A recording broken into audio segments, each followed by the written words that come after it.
Selamat berjumpa lagi ya Bapak Ibu di akhir bulan Juli 2025 ini. Mari kita berdoa. Bapa, kami berterima kasih karena kami merasakan tuntunan penyertaan Tuhan. Pendampingan Tuhan di dalam perjalanan kehidupan kami. Segala sesuatu yang kami alami dapat kami lalui bersama dengan Tuhan sampai hari ini. Dan kembali kami akan belajar mengenai kehidupan di tengah-tengah dunia ini, di dalam kehidupan bersama kami dengan sesama, melalui kisah firman Tuhan. Karena itu Tuhan, kiranya melalui pembacaan dan perenungan firman ini, memberikan hikmat yang cerdas kepada kami, untuk menjalani kehidupan bersama Tuhan dan juga bersama dengan sesama. Terima kasih, dalam nama Tuhan Yesus kami berdoa. Amin. Bapak Ibu, saya mengajak kita untuk membaca kitab Ester pasal 5, ayat 9 sampai 14. Pada hari itu keluarlah Haman dengan hati riang dan gembira. Tetapi ketika Haman melihat Mordekai ada di pintu gerbang istana raja, tidak bangkit dan tidak bergerak menghormati dia, maka sangat panaslah hati Haman kepada Mordekai. Tetapi Haman menahan hatinya, lalu pulanglah ia ke rumahnya, dan menyuruh datang sahabat-sahabatnya dan Seres, istrinya. Maka Haman menceritakan kepada mereka itu besarnya kekayaannya, banyaknya anaknya laki-laki, dan segala kebesaran yang diberikan raja kepadanya, serta kenaikan pangkatnya di atas para pembesar dan pegawai raja. Lalu kata Haman, tambahan pula, tiada seorang pun diminta oleh Ester, sang ratu, untuk datang bersama-sama dengan raja ke perjamuan yang diadakannya, kecuali aku. Dan untuk besok pun aku diundangnya bersama-sama dengan raja. Akan tetapi semuanya itu tidak berguna bagiku, selama aku masih melihat si Mordekai, si Yahudi itu, duduk di pintu gerbang istana raja. Lalu kata Seres istrinya dan semua sahabatnya kepadanya, suruhlah orang membuat tiang yang tingginya 50 hasta, dan persembahkanlah besok pagi kepada raja, supaya Mordekai disulahkan orang pada tiang itu. Kemudian dapatlah engkau bersukacita pergi bersama-sama dengan raja ke perjamuan itu. Hal itu dipandang baik oleh Haman, lalu ia menyuruh membuat tiang itu. Demikian jauh pembacaan firman Tuhan. Yang berbahagia adalah setiap kita mendengarkan firman Tuhan, memelihara serta melakukannya dalam kehidupan kita setiap hari. Bapak Ibu, kalau kita pernah membaca kitab Ester seluruhnya, atau mungkin pernah mendengar cerita, baik pada waktu kita masih sekolah minggu, remaja, maupun ketika kita sudah dewasa, kita akan tahu siapa Haman, siapa Mordekai, dan siapa Raja Ahasiweros, dan siapa Ester. Nah, saya hanya review sebentar ya Bapak Ibu, mengulang bahwa kita tahu bahwa Raja Ahasiweros ini kemudian memutuskan untuk mengambil seorang perempuan bernama Ester menjadi ratunya, menjadi istri dan menjadi ratu gitu. Nah, Ester ini adalah seorang Yahudi. Ia memiliki paman yang bernama Mordekai. Berarti kan orang Yahudi juga. Nah, di dalam sebuah kerajaan, itu pada zaman dulu kerajaan suka merekrut para pegawainya, bahkan ratunya itu dari berbagai suku bangsa yang ada di dunia ini. Nah, jadi tidak heran Mordekai ada di dalam kerajaan ini juga ya Bapak Ibu Saudara. Lalu kemudian kita juga tahu bagaimana Mordekai mempersiapkan Ester, agar Ester bisa memenangkan hati Ahasiweros, sehingga ia dipilih menjadi ratunya sang raja. Tapi kita juga tahu bahwa di circle-nya raja ini ada orang-orang tertentu. Ya, salah satu itu yaitu Haman. Memang Haman ini mendapat perhatian dari Raja Ahasiweros karena beberapa hal. Bapak Ibu nanti bisa baca ya, baca sendiri di kitab Ester ini. Singkatnya bahwa suatu saat raja ini mengangkat Haman sedemikian tingginya. Dia memberikan pangkat dan memberikan kedudukan kepada Haman itu di atas para pembesar-pembesar yang ada di kerajaan itu. Gitu. Jadi dia memang tinggi sekali ya posisinya. Nah, dengan posisi yang tinggi ini dia lupa diri. Dia ingin begitu dia berjalan, semua orang yang melihatnya atau yang ketika dia lewati orang-orang dari sekitarnya, sebelum itu orang-orang harus berlutut untuk menyembah dia.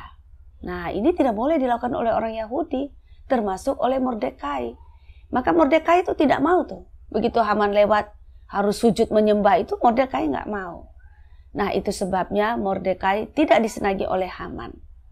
Suatu saat atas strategi yang dirancangkan oleh Mordekai dan bekerja sama dengan Ratu Esther, maka suatu saat Esther itu pergi menghadap raja untuk mengundang raja datang ke perjamuan yang Ratu Esther lakukan. Tapi bukan cuma raja saja. Ratu Esther juga minta supaya raja membawa Haman. Artinya bahwa Ratu Esther mengundang Raja Ahasiwerus yang adalah suaminya itu dan juga Haman yang adalah petinggi di situ ya. Nah, wah, Haman merasa senang sekali, bangga sekali. Karena tidak mungkin ratu itu mengundang orang lain ke perjamuannya selain suaminya. Tapi hari itu Ratu Esther mengundang suaminya yaitu Raja Ahasiwerus dan juga Haman ke perjamuan yang ia adakan. Tahu kan Bapak Ibu kalau perjamuan itu dilakukan dibuat oleh seorang ratu untuk suaminya, untuk raja gitu. Nah, tidak sampai di situ. Ratu juga mengundang lagi raja dan Haman untuk besok itu datang kembali ke perjamuan yang Ratu Esther buat secara khusus. Wah, Haman ini sangat senang, bergembira, hatinya berbunga-bunga. Sehingga begitu keluar dari istana Ratu Esther, setelah baru saja selesai perjamuan bertiga begitulah ya, antara raja, ratu dan dia sendiri satu-satunya gitu, para pembesar gitu. Tetapi begitu dia keluar, dia lihat di pintu gerbang istana ada Mordekai. Begitu dia muncul, orang-orang yang lain itu menyembah, menghormatinya. Tapi Mordekai tidak melakukannya. Karena prinsip iman Yahudinya Mordekai.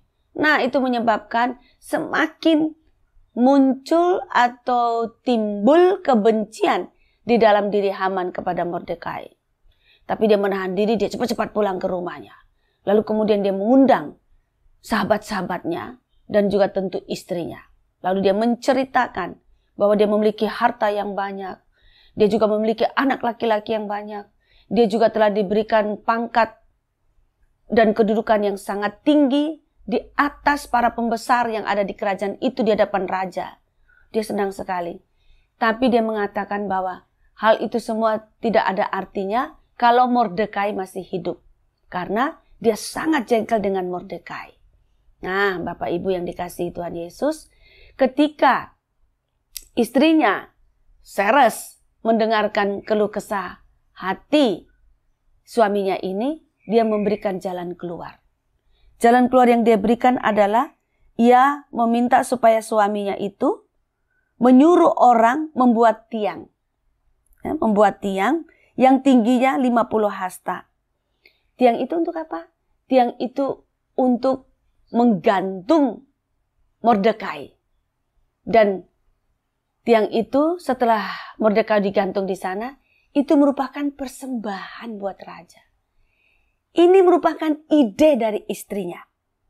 Lalu kata Seres istrinya dan semua sahabatnya kepadanya. Oh, jadi ternyata bukan cuma istrinya, tetapi semua sahabatnya.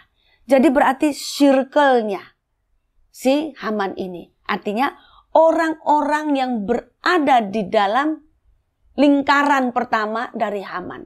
Yaitu istri dan sahabat-sahabatnya mengusulkan supaya Haman ini membunuh Mordekai. Ini nasihat dari orang-orang yang berada di sekitar Haman. Dan Bapak Ibu Saudara tahu bahwa pada akhirnya tiang yang dibangun, ditanam, yang dibuat untuk menggantung Mordekai, pada akhirnya untuk menggantung Haman sendiri. Bapak Ibu, dari cerita ini pesannya adalah bahwa pertama, kalau kita menjadi circle-nya sahabat kita, suami kita, istri kita. Jadilah circle yang baik. Jadilah orang-orang yang berada di sekeliling orang baik kita itu. Umpamanya kita ini adalah istri atau suami dan orang-orang bagi seseorang.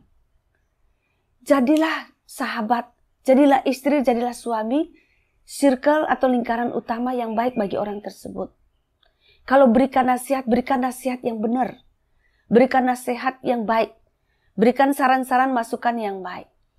Oleh karena itu, kalau yang bersangkutan bercerita kepada kita, dengarkanlah cerita itu baik-baik. Dalami, pelajari cerita itu. Jangan kita hanya makan begitu saja cerita dari orang yang bersangkutan, atau hanya karena kita ingin menyenangkan yang bersangkutan, kita memberikan masukan-masukan sesuai yang orang itu senang. Padahal orang itu salah. Orang kita, yang dimana kita berada di sekitarnya, dia itu orang yang salah. Tapi karena kita mau menyenangkan dia, kita tidak peduli ceritanya benar atau tidak, kita tidak mempelajari ceritanya, lalu kita memberikan saran yang menyenangkan dia, dan saran itu justru menghancurkan orang tersebut dan bisa menghancurkan kita. Itu kalau kita yang menjadi circle. Ya, kita yang menjadi lingkaran pertama dari orang tersebut. Tapi jikalau kita adalah orang tersebut dan ada circle di sekitar kita, orang-orang yang berada di sekeliling kita, entahkah orang yang berada di sekitar kita itu suami kita, istri kita, sahabat-sahabat kita, teman-teman kita, maka berhati-hatilah, kritislah dengan orang-orang yang berada di sekitar kita. Kalau orang-orang itu memberikan pendapat, saran, masukan kepada kita, hati-hati dengan pendapatnya, saran, masukannya. Belum tentu saran dan masukannya itu baik dan benar. Kita harus kritis. Intinya bahwa kita harus kritis dalam segala keadaan. Kritis dengan semua orang. Nah, sebetulnya Bapak Ibu, kita harus penuh bergantung kepada Tuhan. Mengandalkan Tuhan. Jadi kalau kita punya perkara, pertama-tama itu andalkan Tuhan. Cari kehendak Tuhan. Bukan kita hanya melampiaskan amarah kita dan kita mencari nasihat dari orang-orang yang mendukung kita dan nasihatnya itu nasihat yang menyesatkan. Kita juga kalau orang minta nasihat kita, saran kita, nasihat kita itu hendaklah berdasarkan takut akan Tuhan. Berdasarkan apa yang diinginkan oleh Tuhan, apa yang menjadi kehendak Tuhan. Nah itu Bapak Ibu, maka hati-hati dengan circle kita. Itu. Circle kita itu bisa baik, bisa juga buruk. Mari kita menjadi orang yang kritis, orang yang sangat berhati-hati, dan terutama orang yang mengandalkan Tuhan dan kehendak Tuhan. Tuhan menolong kita semua. Amin. Mari kita berdoa. Bapa di surga, anugerahkanlah kekritisan kepada kami. Orang-orang yang berada di sekitar kami, yang sebetulnya kami harapkan menjadi penopang kami, memberikan nasihat-nasihat ketika kami juga meminta masukan-masukan saran mereka. Kiranya kami tetap kritis terhadap orang-orang yang berada di sekitar kami. Namun kami juga kiranya ketika kami menjadi circle atau lingkaran orang tertentu, atau menjadi sahabat, menjadi istri, menjadi suami, kiranya kami menjadi orang-orang yang baik. Orang-orang yang ketika diminta masukan, kami memberikan masukan-masukan, saran-saran yang baik. Saran-saran yang berdasarkan takut akan Tuhan. Saran-saran yang setia untuk mempelajari kehendak Tuhan. Setia untuk mendengarkan firman Tuhan. Sehingga saran-saran yang kami berikan, masukan-masukan yang kami berikan adalah saran-saran yang baik, saran-saran yang menyelamatkan, yang bersangkutan, dan juga menyelamatkan kami. Terima kasih, di dalam nama Tuhan Yesus kami berdoa. Amin.